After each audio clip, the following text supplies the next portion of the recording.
Boa noite. Eu tenho uma peculiaridade natural para alguns que já viram. Eu gosto de trazer umas figurinhas para ir passando enquanto a gente conversa. A temática trazida é um verso que é no texto do livro, que é o livro base para as oratórias do dia de hoje, é um poema chamado Versos de Natal. Mas veja só, eu trouxe inicialmente essa figurinhazinha aí tão bonitinha. Tem uma coisa que às vezes me preocupa, sinceramente, porque eu acho que enquanto a gente está na zona de conforto, a gente não vai para canto nenhum. Ou seja, se vocês não tivessem sido mobilizados, sido tocados em alguma questão, certo? Provavelmente não estariam nessa reunião especificamente. É uma reunião que antecede um trabalho de desobsessão. Alguém que está aqui ou está trazendo alguém, ou está sob essas influências que precisam ser, então, elaboradas. E o que nós vamos entender é que ninguém transforma ninguém. Essa imagem muito bonitinha aí colocada, trazendo ao centro a ideia de um menininho, veja só, eu acho isso um ponto crucial. Porque quando nós vamos olhar Jesus e falar em Natal, é falar no nascimento desse mestre, desse elemento capaz de nortear as nossas vidas, que tem um vulcro de energia extremamente singular, particular.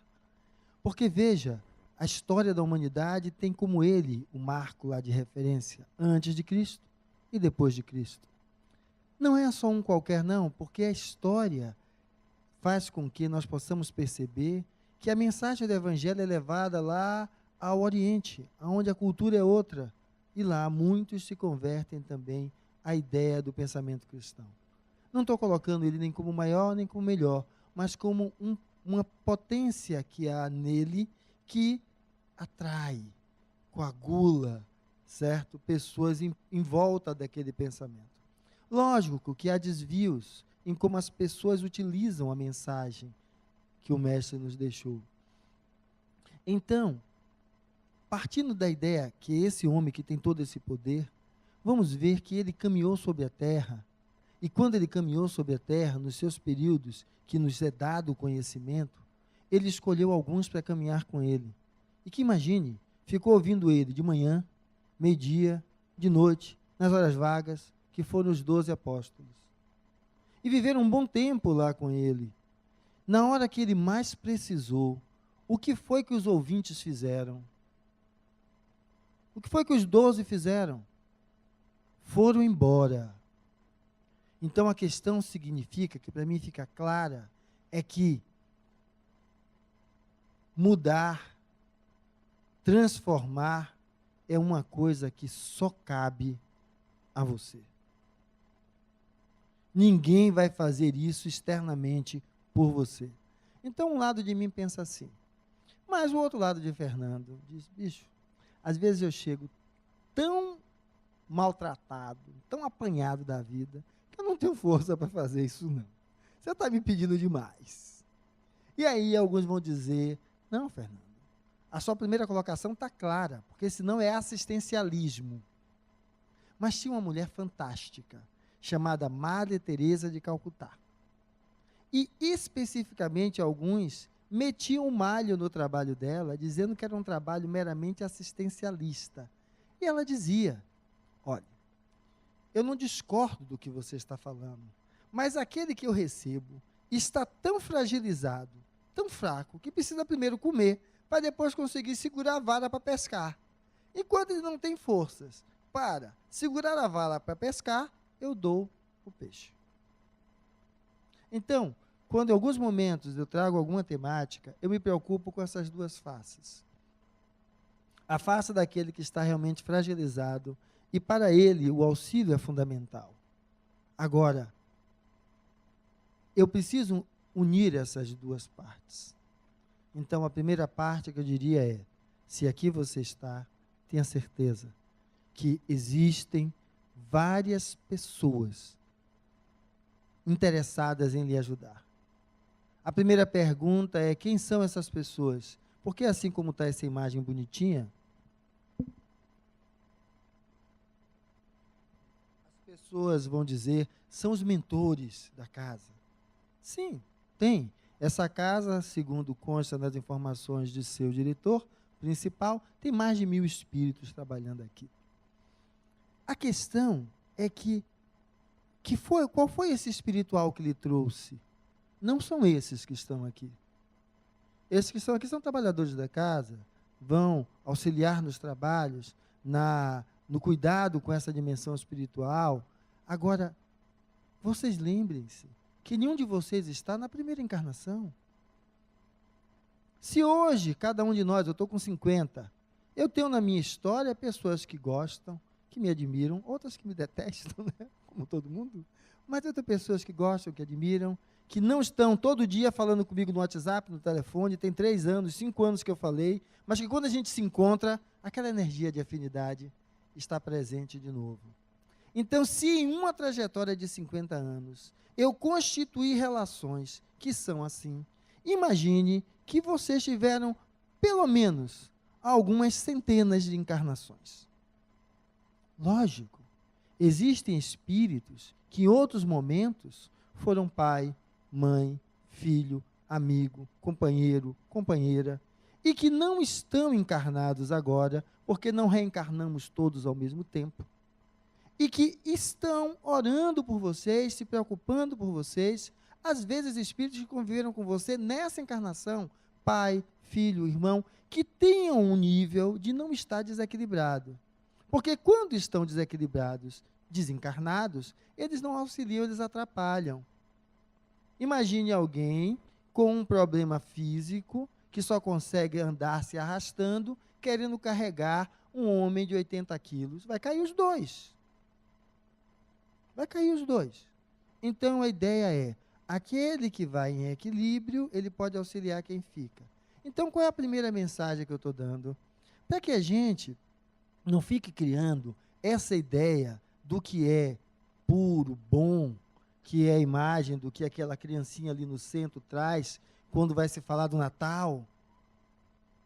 Vamos começar a perceber uma coisa. Você lembra que eu disse que antes de ser os mentores da casa, são os espíritos afins a vocês, que oram por vocês, que quando vocês entram naquele salão, que às vezes a gente só escuta a gritaria, a gente não consegue sintonizar com essas pessoas que estão ali e querem o nosso bem, estão buscando também nos ajudar, que nós não conseguimos ver e não veremos de fato, mas elas estão ali e que a energia delas, que já busca nos auxiliar, se somam às energias dos mentores, trabalhadores da casa, espíritos que se dispõem a lidar com aquelas pessoas que, por ignorância, em vez de estar dando seguimento à própria vida, está perdendo tempo atrelado a cada um de vocês.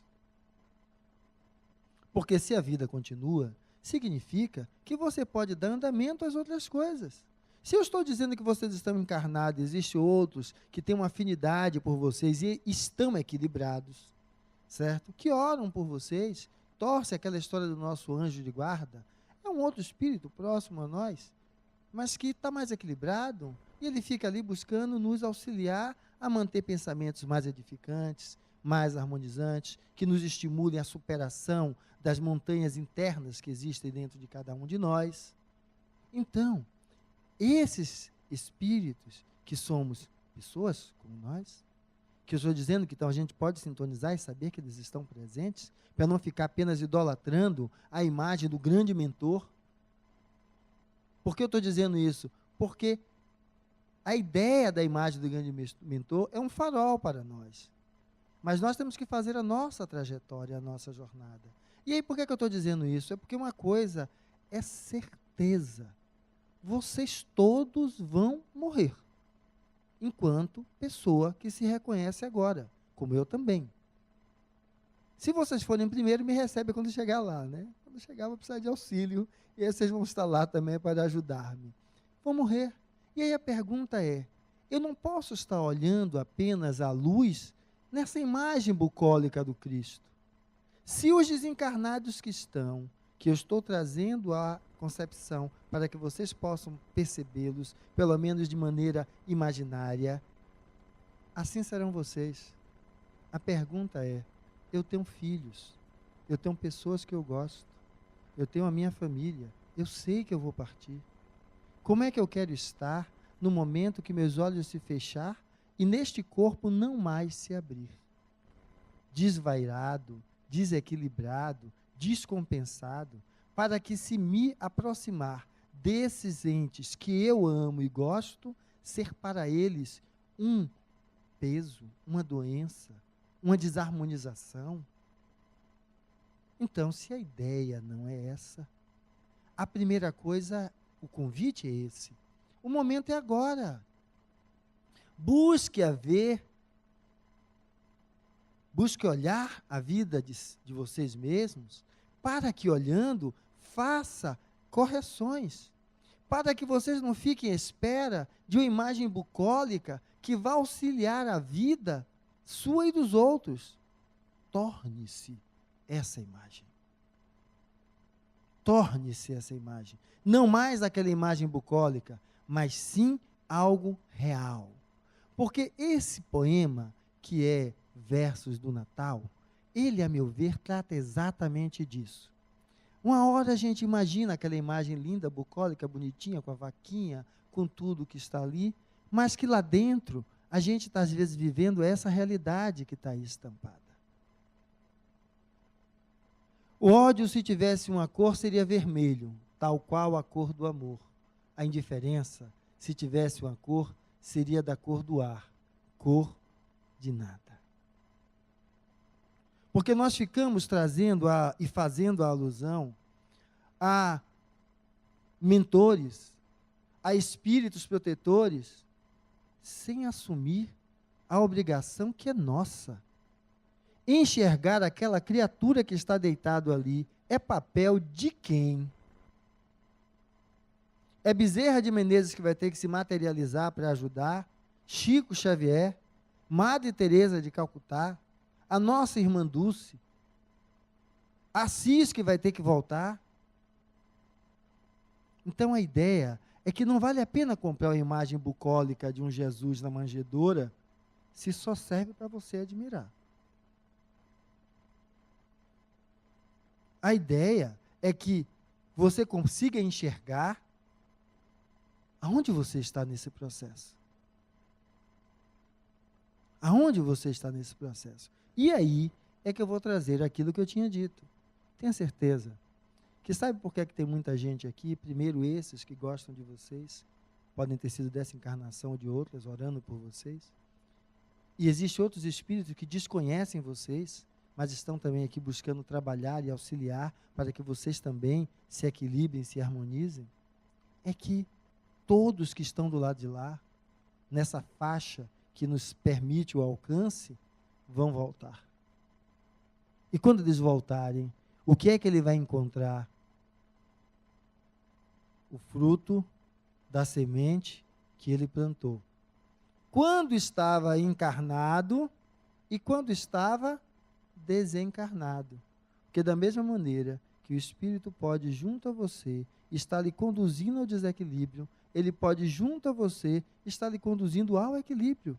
Como aqueles familiares e amigos que viveram outra encarnação com você, estão do lado de lá, mas conectados pelo coração, estão a orar por cada um de vocês. Então, se o espírito planta o amor, é esse amor que floresce, é essa sociedade que se melhora, e é esse mundo melhor que ele encontra quando retorna. Então, quando ele traz a história do Natal, que eu vou trazer o poema como um todo, é disso que ele está falando.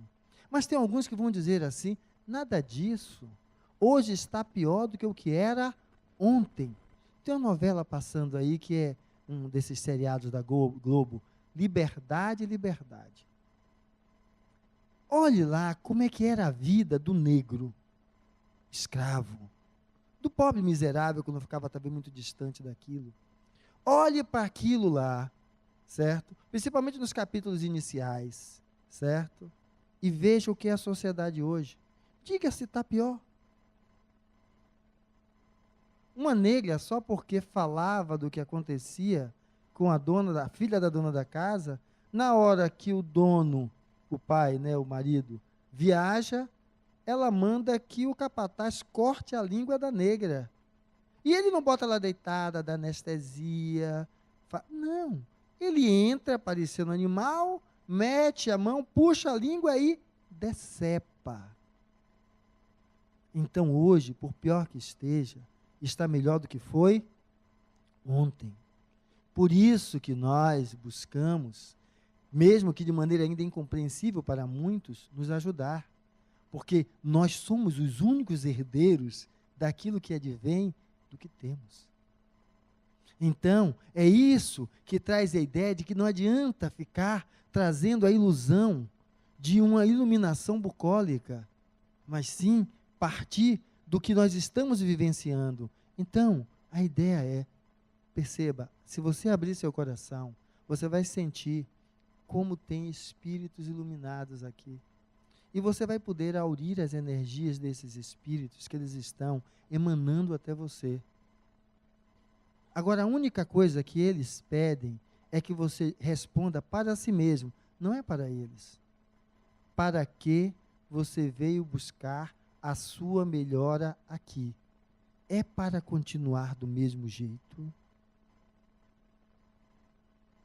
Ou é para ver que esse horizonte que está aqui demonstrado só pode ser transformado se quem se transformar for você? Então, se você consegue compreender isto, coloque-se a aurir essas energias. Mas, Fernando, eu estou com a mente tão confusa que eu não consigo pensar nada. Então, não pense, apenas busque aurir essas energias para se refazer. E no momento que você começar a notar que você já está sendo capaz de associar 2 mais 2, dê um propósito para esse 2 mais 2. Dê um propósito para a benesse que você está procurando. Para que, ao falar do ser iluminado, que é Jesus, não seja um ser que existe apenas na ideia bucólica do Natal, que existe apenas no papel das Escrituras. Então, o que é que esse Jesus, ele incita em você? Então, esse verso começa assim, versos do Natal.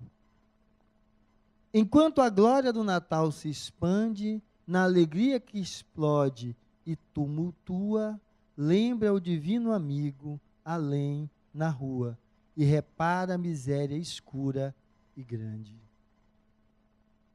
Isso está nos remontando ao período do Natal, aonde a festa está comendo no centro e tem gente morrendo às vezes congelado nas ruas. Eu particularmente, talvez isso que tenha me mobilizado tanto, uma questão particular com o Natal. Meu pai, aos 7 anos, ele vendia sandália de pneu na feira das 7 portas. Então, minha família vem de uma origem bastante pobre, certo? Para se sustentar, vendiam aquelas sandálias. E uma dificuldade que eu tinha quando eu tinha lá para os 9 anos, era entender o Natal. Eu não conseguia entender o Natal.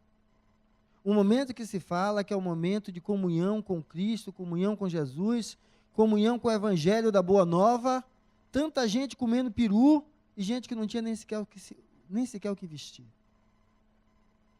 Um momento que se falava de uma comunhão e eu via tanta criança passando fome, porque eu também participava daquele bairro. Eu tinha condição melhorzinha, porque meu pai era assalariado, pagava em Nampes. Eu tinha impetigo bolhoso que enchia a mão de pus, sempre no Natal e no São João. Mas eu ainda tinha um Inampes, que era aquelas filas enormes, como você tem do SUS. Porque aquele que não tinha Inampes só dependia do Hospital de Irmã Dulce, porque era indigente, né? Essa era aquela realidade. E que hoje, por mais que se reclame como mudou e como melhorou, poderia melhorar mais? Poderia. Seja alguém que participe dessa melhora. E naquela época eu não entendia. Porque eu via tanta miséria, tanta dor, e como se falava tanto de um Jesus que terminava na mesa farta que tinha na mão de quem tinha para fazer uma mesa farta. Então, esse era o meu calo com o Natal, certo? Não digo que isso como seja algo brilhante, não. Era o meu calo pessoal com o Natal, que talvez entre em concordância com esse poema, então, e aí é que eu estou perguntando. Veja a segunda estrofe do poema. Não, a segunda estrofe não, que eu esqueci a sequência que eu coloquei. Eu gosto da imagem de Jesus por uma coisa fantástica. Veja que o que esse poema propõe é que você está falando de um Natal, de uma alegria, enquanto você não repara na miséria escura e grande que vive na rua. Jesus, para mim, é uma coisa fantástica. Qualquer um desses rostos, se eu mostrar, falando candidamente, vocês vão enxergar Jesus aí. Vejam que um é completamente diferente do outro. Tem uma barbinha ali, um é mais longo, tem olhos mais claros, mais escuros. Mas sabe o que é que acontece? Tudo isso é Jesus. Porque a mensagem que ele traz nesse poema é que você precisa fazer uma coisa. Se você não consegue ficar de pé, tudo bem, busque aqui as energias, o auxílio para ficar de pé.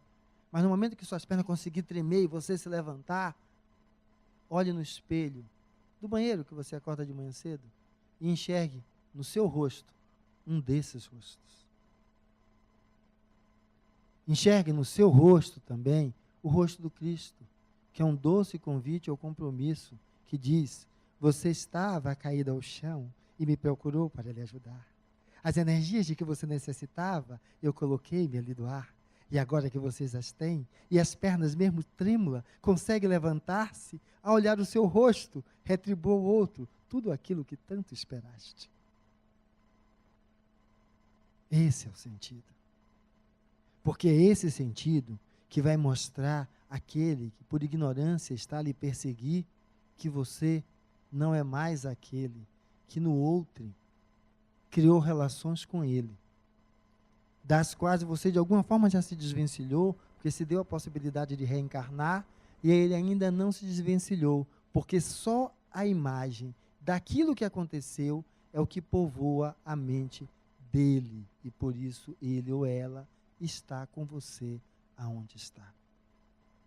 Só que não adianta dizer show capeta, chamando-o dessa forma, porque não é assim.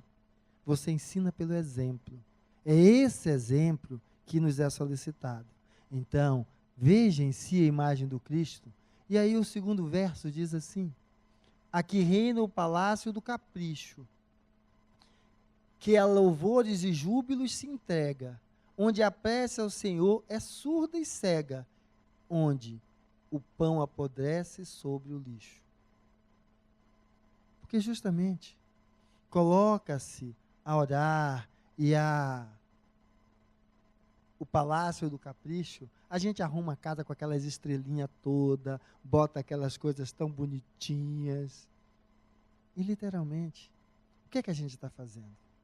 Mas eu quando li isso, eu não pensei no Natal, que é o Natal característico só não. Veja só, a gente vai para a rua da sopa às vezes, a gente decide, quando começa então a ser sensibilizado por essas coisas, né, dar pão para o mendigo, a gente se sente sensibilizado com essas coisas, pega umas roupas para dar no bazar. Agora veja, se na hora que você chegou para doar roupa, quem estava lá, amanheceu com os 2 pés para trás, e lhe deu 2 patadas, você sai esbravejando, jogando tanta praga na criatura, que era melhor que não tivesse ter vindo dar. Porque isso que é a relação daquele palácio do capricho. Eu quero ser valorizado pelo que eu estou fazendo. Como é que eu dei a sopa a ele? Ele jogou a sopa na minha cara. Não.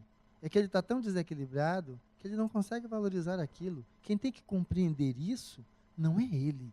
Porque ele está em desequilíbrio e não consegue compreender. Quem tem que compreender isso é você. E não se colocar no lugar do acusador dele. Mas, Fernando, a coisa não é simples assim. Justamente por isso que você está aqui. Porque o seu obsessor está dizendo o mesmo que você está dizendo. O mesmo que você está dizendo. Então, se transforme, se modifique, perceba que não dá para viver em palácio de capricho, ainda jogando pão para apodrecer sobre o lixo. Mas que pão para apodrecer sobre o lixo? falando do Natal. Não. É aquele que você trabalha, na sua função, seja qual for, e quando alguém bate à sua porta, ou vai à seu birô, sua cadeira de atendimento, você simplesmente faz o quê? Despreza.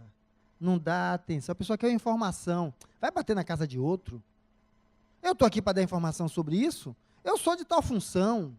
Ou seja, você pega o pão da palavra, apodrece, porque você faz com que ele não valha nada, e joga no lixo. Em vez de ter o sentimento daquelas imagens que, se você for capaz de se ver como uma delas, com pernas trêmulas, ao levantar e olhar para aquela pia do banheiro e ver no espelho o convite do Cristo, que se pede como expressão através de você, você não o faria. Você utilizaria desse pão, não para jogar no lixo, mas como transformá-lo em alimento para alguém que ali está tanto a necessitar. Ou seja, veja aí qual é o miolinho de pão que você pode dar. Porque não adianta querendo também botar um cesto de pão nas costas se você não tem. Às vezes a sua paciência está pequenininha. Veja qual é o esforço que você pode fazer para que essa paciência pequenininha possa se doar um pouquinho mais e começar a crescer. Porque tudo que a gente quer fora, a gente tem que fazer crescer dentro da gente. Ah, mas Fernando, é minha família que não me compreende, é meu irmão que não me compreende, é meu marido que isso, aquilo, é a praga desse desencarnado que está aqui me perseguindo. Aquilo que você busca, você precisa fazer com que floresça dentro de você. E aí então, vamos entender quando ele descreve: ali ergue-se a casa da ventura, que guarda a fé por fugido tesouro, onde a imagem do Cristo em prata e ouro dorme trancada em cárceres de usura. Venho, busco o auxílio, quero receber o auxílio, mas ao sair daqui, tendo recebido o auxílio que busquei, eu guardo em cárcere de ouro, eu guardo dentro de mim. Eu quero que façam por mim, mas eu não sei dispor de mim para fazer por ninguém. E quando faço, quero que me glorifiquem, para eu estar, então, sendo valorizado. Então, a ideia é que a gente vá mais distante e a gente saiba acolher. Faça a sua mão esquerda sem que a direita saiba. Esse é o movimento. E como a gente pode fazer esse movimento? Um deles. Vocês não vão entrar no salão? Faça o seguinte.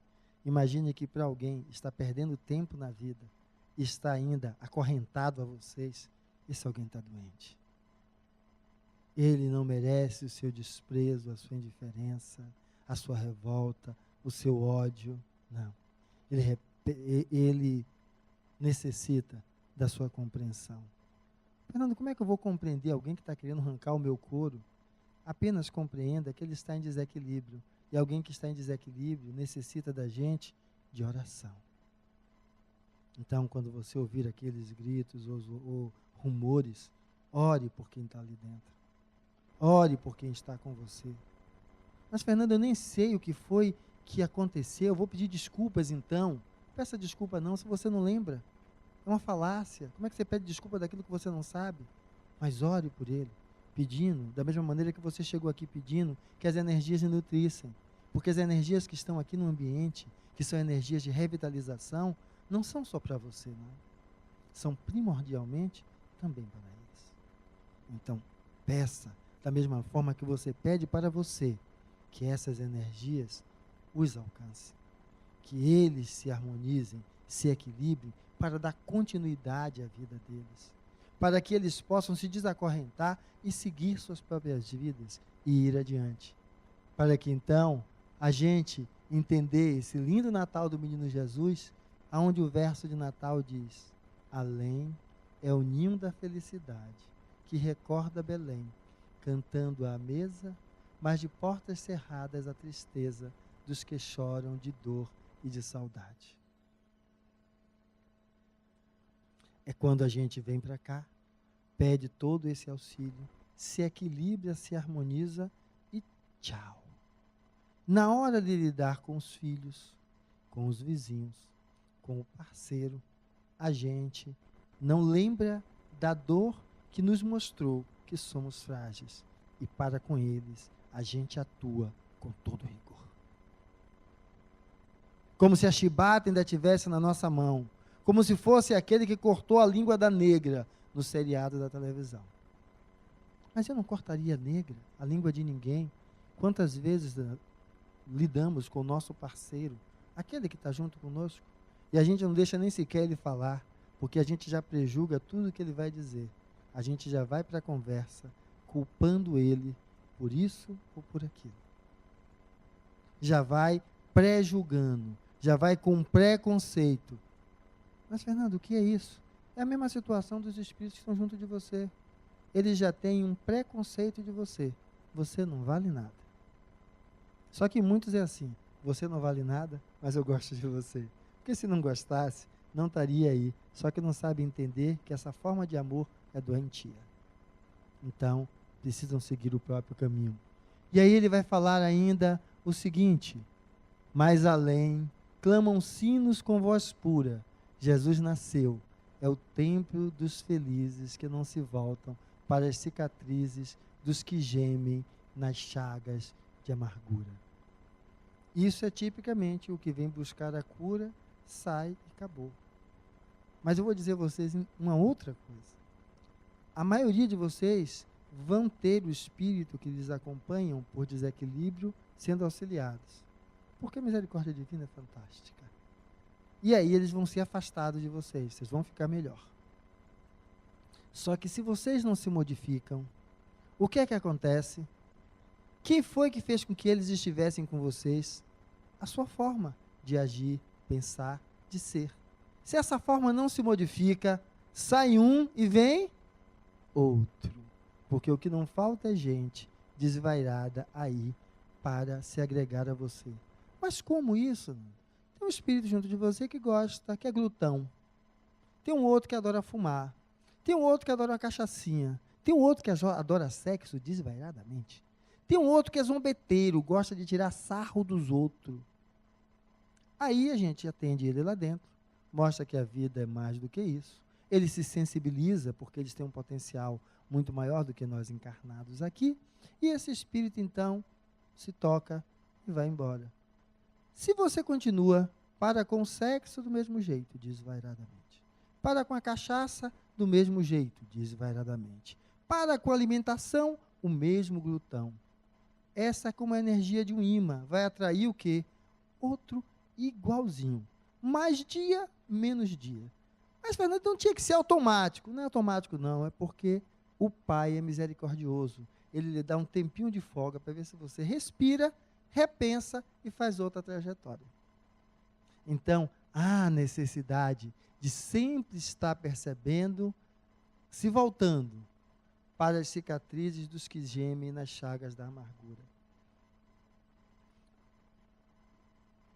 Como isso? Perceba que sua empregada doméstica, o porteiro da sua casa, o varredor de rua, o jardineiro, o mecânico, que é aquele safo, você leva o carro com um conserto de 200, ele cobra 500 para tentar tirar de você. Ele pode estar se achando esperto, mas está justamente ainda naquelas chagas de amargura. Então, como você está olhando para ele? Mas assim, às vezes é fácil. Eu ganho muito bem, o cara me dá uma roubadinha lá, eu já sei que sim, mas paciência. Ele está evoluindo. Agora, a vida lhe chama a fazer mais. É quando é o seu chefe, que em vez de lhe dar a promoção, dá para o outro. Em vez de lhe facilitar, lhe dificulta. E agora você olha para ele, onde é ele que está acima de você, e você enxerga que ele está naquelas chagas da amargura. Porque só alguém doente persegue o outro. Só alguém em desequilíbrio busca agredir ao outro. Então, o que merece a ele, encarnado, orações. E aí, o verso de Natal, ele vai descrever o quê? Que a indiferença vive em todo lugar, na forma de ausência. Não existe olhos, boca, coração ou cérebro. Sabe por que não existe nada? Basta vocês ficarem como estão. Chega aqui, assiste, ouve, entra por um lado, sai pelo outro, ou bate aqui e resvala. recebe os passes, se melhora e tchau. Continua na indiferença daquele papel que não pode ser feito por ninguém, a não ser por você mesmo. E aí o verso continua, adiante o presépio, erguido em trono, louva o rei pequenino e solitário, olivando os herdeiros do Calvário, sob as cinzas dos catres de abandono. Porque a nossa sociedade é mais ou menos assim. O telefone celular quebrou, faz o quê? Antes a gente consertava, hoje a gente faz o quê? Joga fora. É a sociedade do descarte. Me casei com a minha amiga. Não prestou, faz o quê? Joga fora. Eu tenho 50 e existe Viagra. Eu troco uma de 50 por duas de 25. Então, nós começamos a nos relacionar com o outro como se fosse esse objeto de descarte. Aqueles que fazem alguma reflexão vão dizer, estou no meu 3º casamento. E aquela frase clássica, é tudo igual, só muda de endereço. Lógico que é tudo igual. Você atrai para si coisas similares. Se transforme e você estará mudando os padrões de sua relação. Que a resolução não seja abandonar o outro, mas às vezes criar um espaço de diálogo e construção comum, saindo do pedestal que fica ali no presépio erguido em trono, em vez de olhar o outro como é, sabendo que é igual ao outro. Somos semelhantes.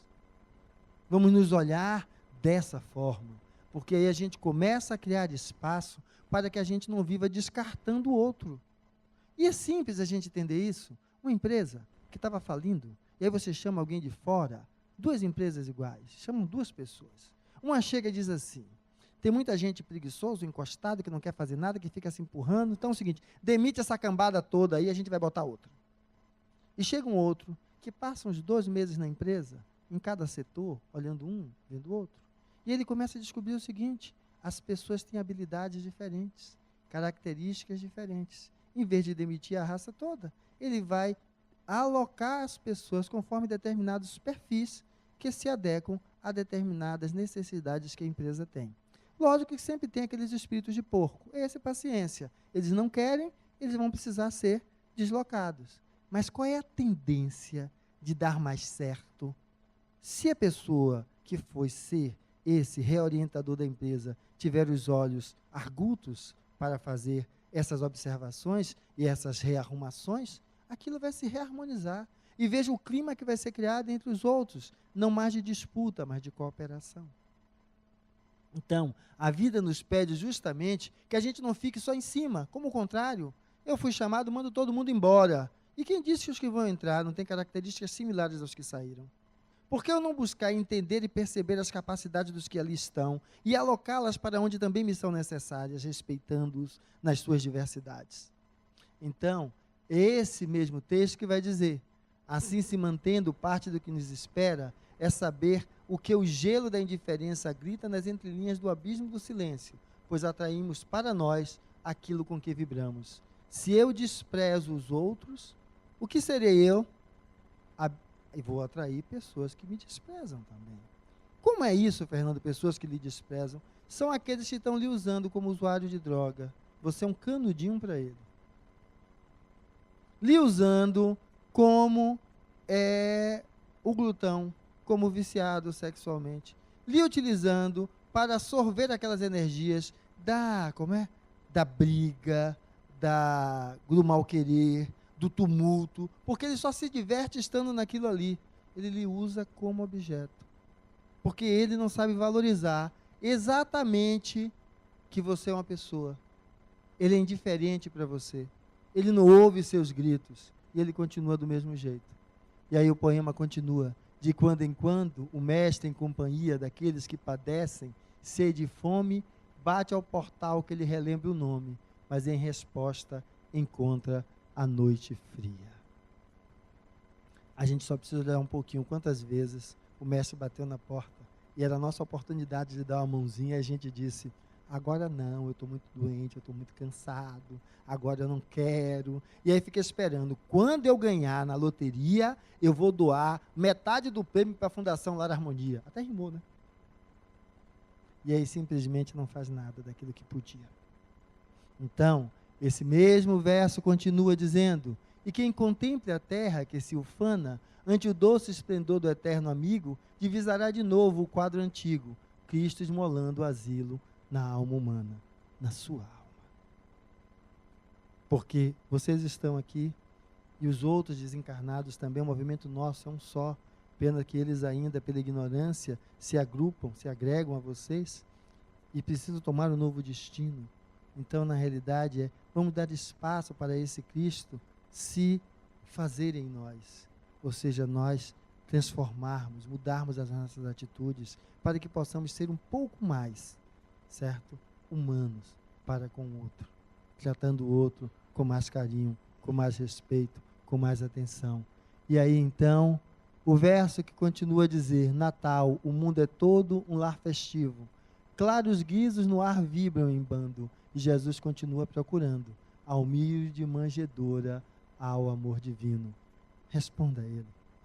Responda a esse mestre de tanto amor, de tanta beleza, de tanto carinho, porque Deus se materializa através de você, como se materializou através dele, como ensino e exemplo, para que a gente queira continuar a viver.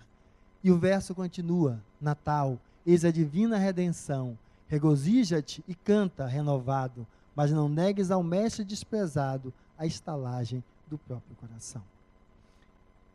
E então, para concluir o nosso trabalho, imagine que numa voz tão tosca como a minha, eu acho que ele está a dizer o seguinte: